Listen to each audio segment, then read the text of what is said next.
Hi YouTube, this is Sebastian with the Curry Bros, and we are here with Top 32 at YCS Dusseldorf. This is, of course, Simon He. Alright, how you doing? So, what did you play at this event? Play Sky Striker again. Right. Why did you choose to play Striker? I think it's just super safe, and I personally think it has a decent matchup against Salmon Grace. Like, if both players are of equal quality, Yeah. they're equal strength, then I think Striker wins against Salmon Grace around like 60% of the time. Yeah. So, being that how cheap Salmon Grace is to build, I think it's a good call for this event. Yeah, I think that makes sense. Anything else you'd like to say before we just get into the deck? We can do it afterwards. Yep, we can do cool. it afterwards. Sure. Right. I mean, it's pretty standard. The good thing about Striker is you can just adapt it to any format at the moment. Striker is never really like a great call for a format, for a tournament, but it's like super safe. You can play it well. Understand. So it's standard 3-way, 2 Vela, and 3 Ash. Okay, why I'll those? I'll explain this ratio later. Yeah. So there's this. Spells, 2 Shed Lights, Rota, 2 Terraforming, Wonderfuls, Goods, Upstart, 3 Twin, Shot Cannon, 3 Multi-Roll, Burners, Drones, Jamming Wave, 3 Widow, 3 Area, 2 Eagle, 3 Engage, and for the traps, 2 Control. Okay. Even a feminist? Yeah. Right. So, I think it's quite obvious that most of the core is really, really standard. The only thing that might change, depending on what tournament and what format it is this, and the hand traps basically. Yeah.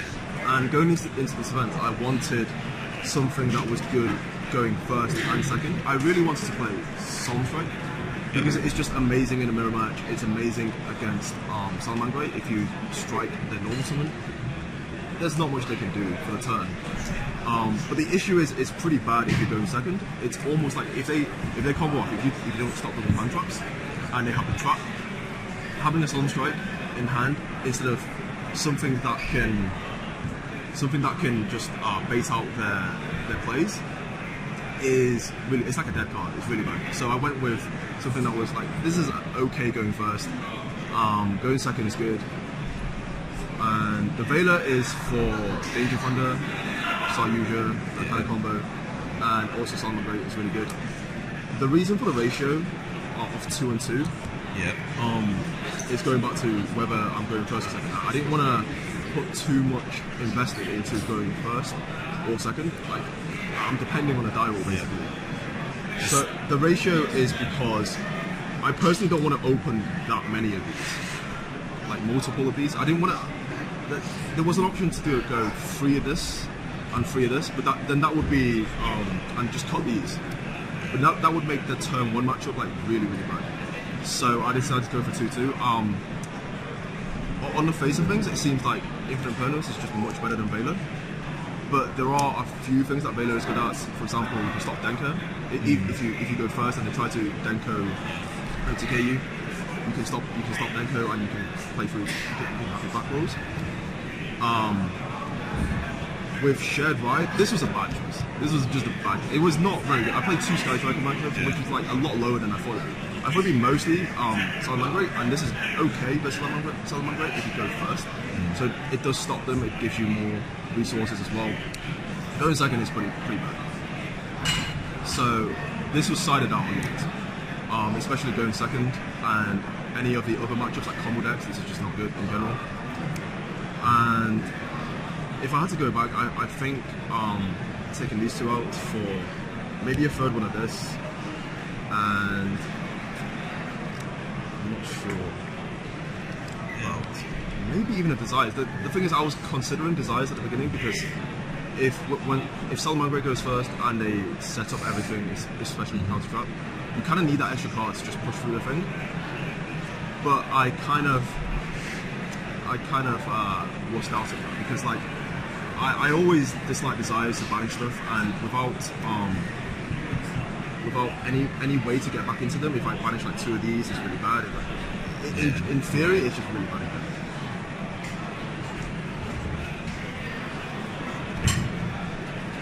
Alright. Extra deck then? Yes. So this Solomon Grey thing is for Super Poly only. Yeah. This Super Poly for Fundus. Standard. This is not as standard. Standard.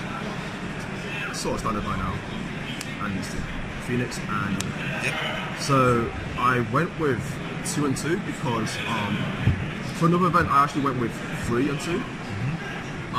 But because there's now at least 11 link monsters, even without Hercules space, you don't really run through everything. So you never run out of link monsters.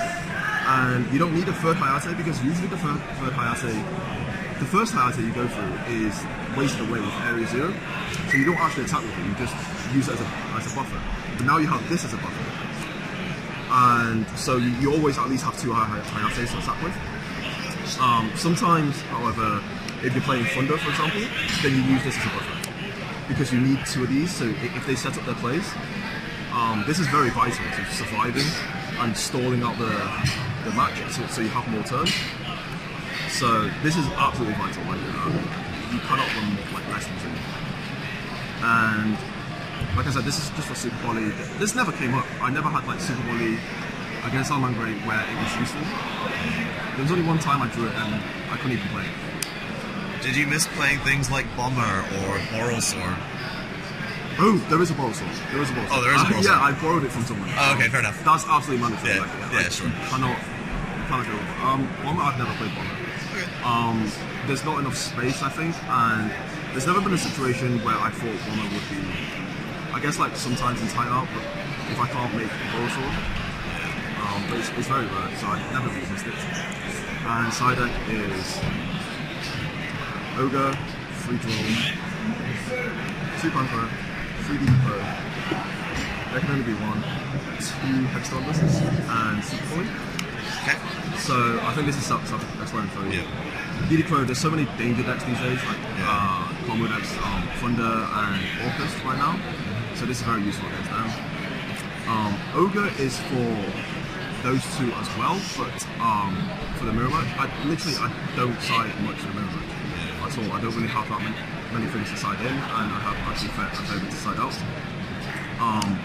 So this was going to be either first Shared Ride or this, but like Shared Ride doesn't work for the other matchup, so I went with this. I didn't really have space for 2. This is pretty self-explanatory. This is for Salman Grey, and I guess like I even sided this in against Fox going first. So Fox. DD Pro for Salman Grey, Orcust, and Packers. So I wanted to say something about Sky Striker because like it has a bad rep because like everyone knows how to play against it. Everyone's been like seeing this for so long. And it is kind of not as creative and boring, but it's such a solid deck now, and it's still a very difficult deck to play well. And there are lots of plays that people make that they think is correct, but is like if you analyze it deeper, it's really not. I'll give it. I gave him an example, Luke over there today, and I was talking to him about the skills of being like a really good player, and we're also asked about this in the past, and it's the standard deck building and actually playing correctly, and there's no there's preparation, and there's a 4th one which is relatively obscure and quite difficult to learn, and that's the psychology and mental part of the game. And that part is something that you can't really teach. You have to be quite experienced, and you have to know the format inside out, and you also have to sort of know what your opponent is thinking based on what you're doing. So a lot of these moves that you can't really figure out on the fly. Personally, I have like a list of them that when I think of them, I can write them down in situations that where you basically create an opportunity out of nothing. And I'll give you an example. Like I said to Luke. The thing is, I can't say them all because like then they become useless. Yeah. That's the thing. Like you can give deck profiles and people will know what you're playing, but they can still not play them correctly and well. But if you analyze it so deep that there are so many infinite ways to play a different hand, so you have these. Yeah. This is like a pretty typical amazing opening. Yeah. You ignore the other two cards. Just imagine they're nothing. So if I gave you this, and you don't know what your opponent was playing, you're going first. Yeah, I'll turn it back on you. Yeah.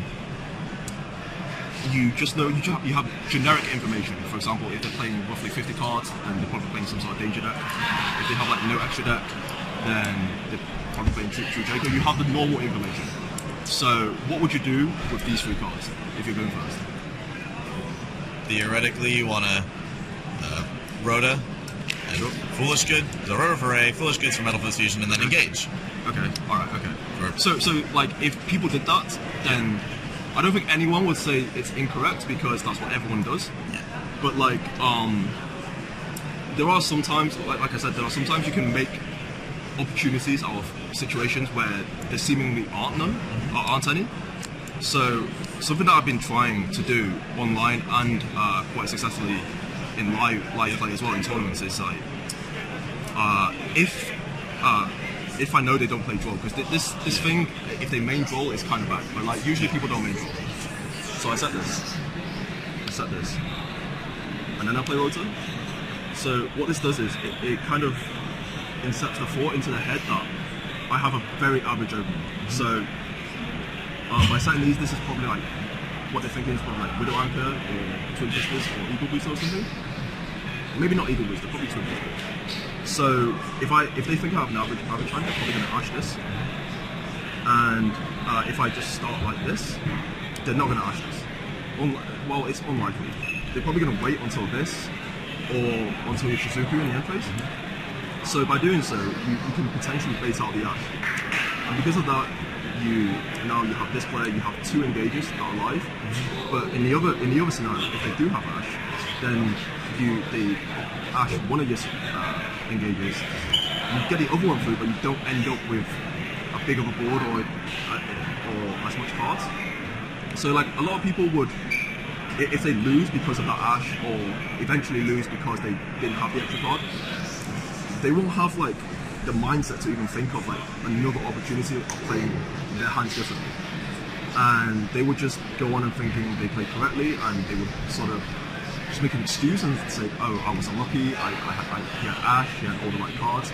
But it's usually not true. Like every single scenario, every single turn, every single move, there's an opportunity to do bluffs and play in a way that they can make a mistake. And this is something that I can't really do well unless I write them all down, like as I think, because I can't come up with these as I'm playing this. There's too much pressure involving time, and in the moment it's too hard to figure these things out. So yeah, that's what I want to say. Right. Perfect. Well, thank you very much for the deck profile and the insight, and of course, congrats on your top. Extra list.